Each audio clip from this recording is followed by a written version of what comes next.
নেশামুক্ত ভারত নেশামুক্ত ত্রিপুরা এই অভিযানকে সামনে রেখে দক্ষিণ জেলা প্রশাসনের উদ্যোগে বেলুনিয়াতে দক্ষিণ জেলা ভিত্তিক ফুটবল টুর্নামেন্টের তৃতীয় বর্ষের উদ্বোধন হলো বৃহস্পতিবার দুপুরে। বেলুনিয়া বিকেআই সিনথেটিক মাঠে দক্ষিণ জেলা নেশামুক্ত ফুটবল টুর্নামেন্টের শুভ উদ্বোধন হয় রাজ্যের ক্রীড়া ও যুব কল্যাণ দপ্তরের মন্ত্রী টিঙ্কু রায়ের হাত ধরে। উদ্বোধনী অনুষ্ঠানে এছাড়া ছিলেন রাজ্যের মন্ত্রী শুক্লাচরণ নোয়াতিয়া, জেলা পরিষদের সভাধিপতি জেলা শাসক মোহাম্মদ সাজ্জাদ পি, দক্ষিণ জেলার police super Maurya Krishna C, বিধায়কগণ সহ অন্যান্য অতিথিরা। এদিন মন্ত্রী টিঙ্কু রায় বেলুন উড়িয়ে মুক্ত ফুটবল টুর্নামেন্টের উদ্বোধন করেন। স্বাগত ভাষণ রাখেন জেলা শাসক মোহাম্মদ সাজ্জাদ পি। এই টুর্নামেন্ট 1 মাস ব্যাপী চলবে। মোট 12টি দল অংশগ্রহণ করবে। মন্ত্রী টিঙ্কু রায় বলেন, দেশের প্রধানমন্ত্রী চাইছেন নেশা মুক্ত ভারত গড়ে তুলতে। সেই দিশাতে কাজ করে যাচ্ছে সরকার। শুধুমাত্র সরকার করলে হবে না, সবাইকে এগিয়ে আসতে হবে। শিক্ষা ও খেলা এই দুটোকে নিয়ে খুব গুরুত্ব সহকারে কাজ করছে সরকার। কারণ নেশামুক্ত সমাজ নির্মাণ করা ও সমাজকে এগিয়ে নিয়ে যেতে একে অপরের পরিপূরক। খেলাধুলো করলেই শরীর স্বাস্থ্য যেমন ভালো থাকে, তেমনি খেলাধুলা করে নিজেকে প্রতিষ্ঠিত করা যায়।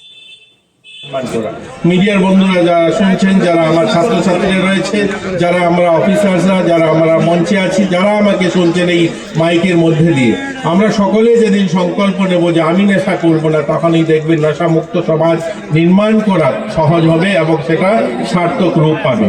রাজ্য সরকার এডুকেশন এবং স্পোর্টস এই দুটাকে গুরুত্ব সহকারে কাজ করছে, কারণ এই দুটাই আমরা নেশামুক্ত সমাজ নির্মাণ করা বা সমাজকে যদি এগিয়ে নিয়ে যেতে চাই, তাহলে এই দুটাকে কোনোভাবেই কোনো ধরনের কম্প্রোমাইজ করা চলবে না।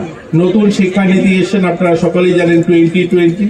সেই শিক্ষানীতিতে বলা হয়েছে যে আমাদের এডুকেশনের পুঁথিগত শিক্ষার সাথে সাথে আমাদেরকে skill education, moral education, sports education, smart education, সঙ্গীত শিক্ষা, টিঙ্কারিং ল্যাব, এই ধরনের অনেকগুলো শিক্ষার সাথে সেগুলোকে সামিল করা হয়েছে। সেটার মূল লক্ষ্য হচ্ছে আমরা ছেলে মেয়েদেরকে যে বিকশিত ভারত নির্মাণের লক্ষ্যে আমরা এগোচ্ছি, বা মাননীয় প্রধানমন্ত্রী বলছেন আমরা 2047 সালে বিকশিত ভারত দেখতে চাই।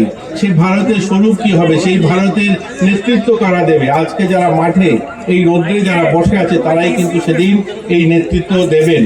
আজ মঞ্চে যারা আছেন তারা 2047 সালে সংখ্যাটা খুব কমই আছে যারা তখন নেতৃত্বের স্থানে থাকবে। আজকে মাঠে যারা আছে, মাঠের পূর্ব প্রান্তে বা দক্ষিণ প্রান্তে যারা বসে আছে ছাত্রছাত্রী, তারাই 2047 সালের মেরুদণ্ড বা 2047 সালের তারা নেতৃত্ব দেওয়ার মঞ্চে থাকবেন। অতএব আমাদের শিক্ষাক্ষেত্রে তাদেরকে এগিয়ে নিয়ে যাওয়া, তাদেরকে সাপোর্ট করা আমাদের কর্তব্য। আমরা যদি দেখি আমাদের ত্রিপুরা রাজ্যে শিক্ষাক্ষেত্রে আমূল পরিবর্তন এসেছে। 125টা বিদ্যাজ্যোতি